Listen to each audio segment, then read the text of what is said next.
Selamat siang Pak. Selamat siang. Iya Bapak, maaf ini saya izin untuk mengganggu waktunya sejenak Siap, Bapak. siap. Ingin berbagi ilmu dengan Bapak melalui interview pada saat siang ini. Iya, baiklah, perkenalkan Bapak. Jadi Bapak Ibu, saya adalah Ilu Agnes Sylvia, CGP Angkatan 5 dari SMA Negeri 1 Ungaran.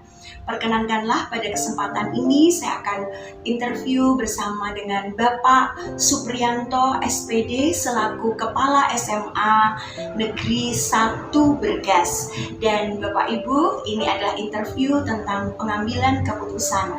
Mari kita belajar bersama dengan Pak Pri atau Pak Supriyanto SPD selaku Kepala Sekolah SMA Negeri Bergas. Baiklah. Nah, Bapak, udah berapa lama ya Bapak menjadi kepala sekolah ini? Saya diangkat dari kepala sekolah Agustus 2012, sehingga sampai sekarang sudah 10 tahun, ini tahun ke-11. Oh, ini adalah tahun ke-11. 11. Iya, luar biasa. Pasti Bapak dalam 11 tahun menjadi seorang pemimpin pembelajaran, ada banyak hal yang Bapak alami, kasus-kasus yang Bapak harus selesaikan dan Bapak hadapi ya Pak ya. Baik itu berupa dilema etika, kasus yang menghadapkan Bapak pada dilematis karena adanya nilai-nilai kebajikan yang berbenturan di situ, ataupun rujukan moral, yaitu keyakinan tentang benar dan salah. Nah, Bapak, ini saya ingin menanyakan bagaimana sih cara Bapak mengidentifikasi, oh ini adalah kasus yang dilema etika dan yang ini adalah kasus rujukan moral. Bagaimana Bapak? Yang kita lihat, apakah ini dilema etika atau rujukan moral, itu kan dilihat dari sumber-sumbernya. Mengambil keputusan dari dua hal itu, mana yang nantinya tidak menyalahi aturan tapi juga membuahkan manfaat yang mungkin maksimal. Ya. Jadi mungkin Bapak lebih melihat ke skala prioritas. Bapak ya. Mana yang perlu dieksekusi terlebih dahulu, dan juga melalui observasi atau pengumpulan data, apakah ini dilema etika ataukah ini rujukan moral. Bapak. Ya Bapak, untuk pertanyaan yang berikutnya ini Bapak, saya ingin menanyakan kepada Bapak ya, bagaimana sih Bapak menyikapi ketika ada kasus yang dilema etika ini Bapak? Mungkin sebenarnya di satu sisi ini benar, tetapi di sisi yang lain ini juga nggak salah, seperti itu. Nah, bagaimana Bapak menyikapinya Bapak? Ketika itu dilema etika, kami melihatnya atau memposisikannya satu tingkat obesitas. Kalau misalkan nih Bapak dalam kasus anak-anak misalkan tuh ada anak yang mungkin dia hamil di luar nikah, tetapi dia sudah di kelas 12, sebentar lagi UN dan lain sebagainya, pasti itu menjadikan sesuatu hal yang dilematis bagi sekolah dan tentunya bagi Bapak sebagai kepala sekolah. Nah, ketika menghadapi seperti itu, bagaimana nih Bapak? Ya, kami tetap berpedoman pada situasi ketentuan bahwa ketika anak SMA kan tidak boleh hamil atau dihamili atau menghamili. Maka kita berpedoman pada itu, sehingga kita akan selesaikan dengan prinsip komunikasi kepada pihak-pihak yang dalam hal ini tersangkut dengan hal itu.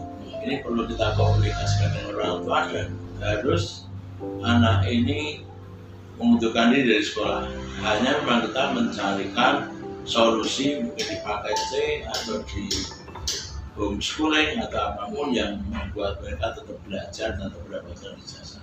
Terima kasih. Berarti yang tadi pertama mungkin langkahnya Bapak bisa lihat dari tingkat urgenitasnya ya Bapak, dalam arti skala prioritasnya seperti apa, dan kemudian ada komunikasi komunikasi, kolaborasi dengan orang tua dan pihak-pihak terkait.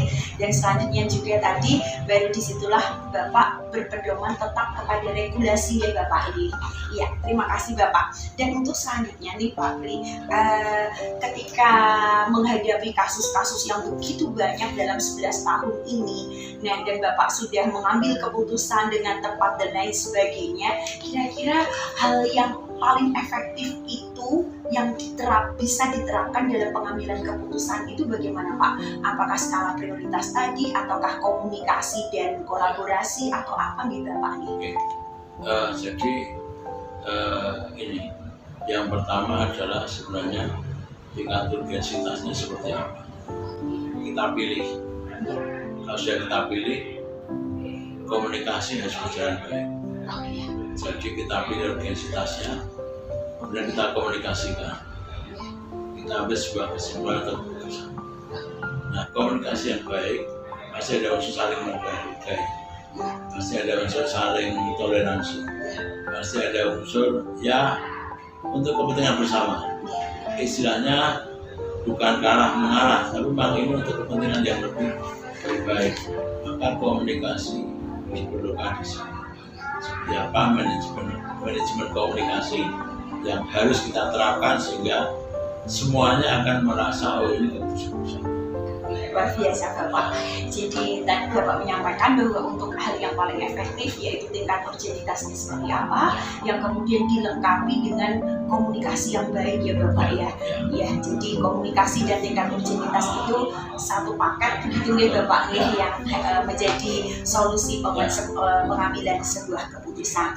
Nah Bapak, tentunya ada banyak tantangan ya Pak ya di dalam Bapak memimpin sekolah, baik di sekolah ini ataupun sekolah-sekolah yang lain, bahkan ketika Bapak mengambil sebuah keputusan yang mungkin bersifat dilema seperti itu. Nah, tantangan apa sih yang Pak Pri hadapi ketika menghadapi kasus-kasus yang seperti itu, Pak, mengambil keputusan tersebut? Tantangan yang banyak itu dari orang yang pendapatnya tidak kita pakai, atau dari usulan orang yang mungkin pendapatnya tidak kita pakai. Iya Pak. Yang kedua, tantangan ketika kita mengubah situasi, mengubah sistem, mengubah kebiasaan, itu tantangannya luar biasa. Karena kebanyakan orang sudah mapan dengan situasi sebelumnya. Pada situasi sebelumnya itu barangkali tidak cocok lagi dengan kondisi sekarang. Pak, iya benar sekali. Jadi memang kadang suasana nyaman membuat orang malas untuk berubah ya Bapak ya. Dan tantangan yang Bapak hadapi luar biasa, memberikan satu perubahan itu merupakan keputusan yang tentunya tidak mudah ya Bapak ya, penuh tantangan. Tetapi saya yakin terbukti ya Bapak di SMA Negeri 1 Ungaran pun sudah terbukti bagaimana kepemimpinan Pak Pri ini Bapak Ibu. Dan ya berikutnya Bapak ini yang saya bisa tanyakan, ketika Bapak menghadapi kasus-kasus di sekolah dalam kepemimpinan Bapak, mengambil sebuah keputusan khususnya kasus dilema etika ini Bapak, apakah Bapak ada jadwal khusus atau mungkin saat itu juga atau fleksibel atau bagaimana ya Bapak ya? Saya tidak punya jadwal khusus. Kami hanya melihat tingkat urgensitas kasus ini. Apakah bisa selesai hari ini? Kalau bisa selesai hari ini maka harus selesai hari ini. Kalau memang hari ini jangan selesai tapi besok, ya akan kami selesaikan besok. Jadi tidak ada jadwal. Tidak ada jadwal khusus nih, jadi fleksibel nih Bapak. Ya, terima kasih Pak. Dan kemudian Bapak mengambil keputusan menghadapi masalah-masalah ini di sekolah-sekolah khususnya, dan kemudian Bapak juga mengambil sebuah keputusan tersebut, pembelajaran apa yang Bapak bisa peroleh dari situ, atau hikmah apa yang Bapak bisa peroleh dan terapkan dalam kehidupan Bapak? Jadi pertama kita harus bisa melihat urgensitas kasus. Yang kedua, manajemen waktu bro. Iya Pak. Kapan harus diselesaikan. Yang ketiga, selalu dikomunikasikan. Manajemen komunikasi. Jadi tingkat analisis tingkat urgensitas kasus. Kemudian manajemen waktu, dan ketiga manajemen komunikasi. Tiga ini harus berjalan seiring agar kalau kita punya masalah terus selesaikan pada waktunya dan tidak ada yang dikecewakan. Ya, luar biasa. Ini berarti ini bukan hanya pembelajaran ini akhirnya Bapak peroleh bukan hanya untuk di sekolah saja, tapi juga bisa diterapkan dimanapun di Bapak. Biasanya Iya, luar dan biasa. nanti akan terbentuk sendiri seseorang itu ketika menjalankan tugasnya akan terbentuk sesuai dengan yang dia jalankan dan nanti akan terbiasa. Kalau sudah terbiasa maka semuanya akan relatif lebih cepat. Iya. Nah ini pembelajaran dan perlu waktu untuk sampai ke sana. Tapi ini bisa nanti menjadi sebuah otomatisasi insting saja. Begini. Saya setuju dengan Bapak tadi di yang terakhir bahwa proses itu yang akan membuat tadi Bapak kan katakan kalau sudah menjalannya terus itu melewati sebuah proses itu ya Pak, proses itu yang akan membentuk kita. Ya luar biasa, pembelajaran yang sangat berharga juga bagi saya. Terima kasih banyak, doa saya Bapak Pak Pri semakin sukses. Semoga bermanfaat.